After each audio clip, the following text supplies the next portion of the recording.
Alright, Pistons fans, so in today's video, we need to talk about Jalen Green, the 6'5" shooting guard, 19 years old, off of the Ignite G League team. And the reason why I'm doing this is because we got the first overall pick, so I gave you the Cade Cunningham video, I'm going to give you the Jalen Green video, I'm giving you all the information you need so that you guys can decide which one you prefer the Pistons to go with. So let's talk about Jalen Green, let's take it a step back. Now let's go to his senior year in high school.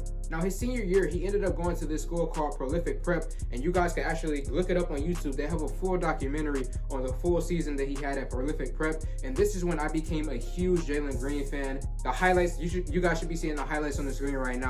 The dunks, the step backs, the crossing people over, the highlights that he had in his senior year at Prolific Prep was absolutely amazing. He averaged 31 points, 7 rebounds, 3 assists, and their team was 31-3. And he was ranked the first overall prospect coming out of high school. So he had many options. He could have went to college, but he decided to break the mold and went to the G League. And in the G League, he signed a 1-year contract, got paid $500,000 this year, and he played for the G League. Now, before I get into the specifics of his game, I do want to quickly mention a quote that he had. I'm going to put it on the screen right now. He said, "I know for a fact, if I went to college, it would have been a different talk about who's going #1. So that's just going to show you the confidence that he has. So let's talk about what he did in the G League. So he averaged 18 points, 4 rebounds, 3 assists, 36% from the three-point line, and 82% from the free throw line.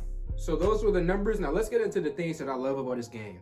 Jalen Green is a true bona fide scorer. He is the best scorer in this draft. He is a 3-level scorer. 3-point, mid-range, inside, he has it all. First and foremost, he has the handle to get past his defenders. His handle is amazing. He's very athletic, as I've shown you in the videos, the highlight dunks, the ability to run up and down the floor. He is extremely athletic. His shooting is also really good. He can shoot from deep.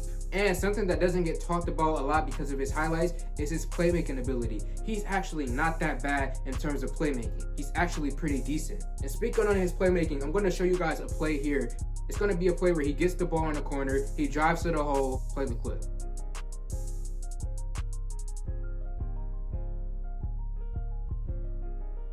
So yeah, that's just one small example of him finishing at the hole. Now the next clip that I'm going to show you is showing off a little bit of his playmaking ability. They're on a fast break, running in transition. He's going to get the ball and then have a quick pass to Dante Hall. Play the clip.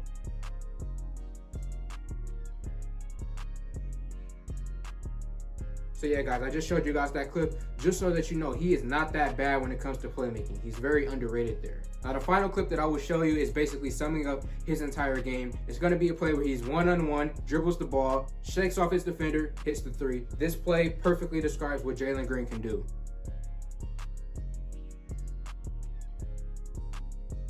Yeah, so that's a play that really describes his game. Getting off his defender, showing off the handle, hitting the 3. That is Jalen Green's game. Putting the ball in the hole, that is what Jalen Green is. So now I'm going to show you guys, before I get to the negatives, a quote from the G League head coach. And he had this to say about Jalen Green. Now keep in mind that this was before the season even started. So the quote reads, "He comes every day with that attitude that I've seen in some of the special young players that I've coached that get it right away. It's like they don't just want to make it to the league. They want to impact the team and make a place for themselves and be special. So he's always wanting to work." I had to tell him once, after I cut practice a little short, he said, "Coach, I want to be great." And I said, "You will be great.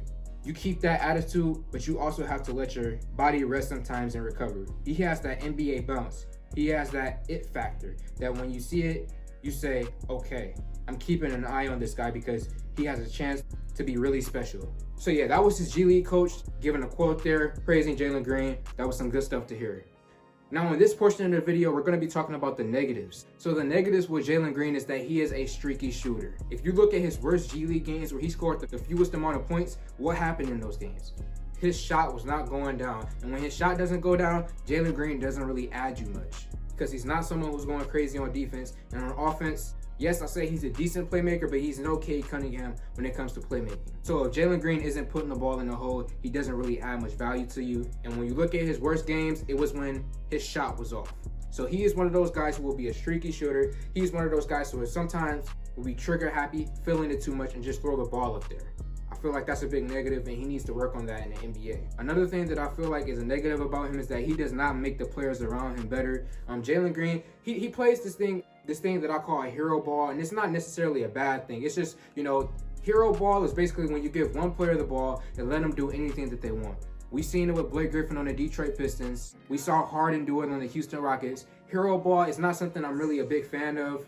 I prefer the ball to be swinged around, doing backdoor cuts, all that type of stuff. I'm not really a fan of hero ball. And Jalen Green, that's the type of game he plays. He plays the game where he's isolation heavy. Now it can work. You do have players in the NBA that have success with this type of play, but in general, I'm just not that big of a fan of it. And also I did want to quickly note that he does cut to the hole and do backdoor cuts. So he does have that to him as well. And the last thing that I want to say is defense. Jalen Green is not someone who's known for his defensive ability. I would be nice by just saying that he's average at best. That's being nice. Jalen Green, he can get steals here and there, but he's not someone who's going to be locking dudes down. He's not a Davion Mitchell, another prospect in the draft. He's not that type of guy.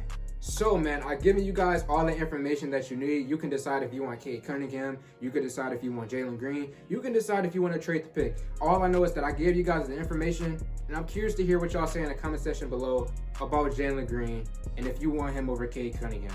My personal opinion is this: Jalen Green, really big fan. Been a fan of him since his 3rd and 4th years of high school, and he's an exciting player to watch. He is the most exciting player to watch in this draft. The athleticism, the dunks, the handle, it's really fun and pretty.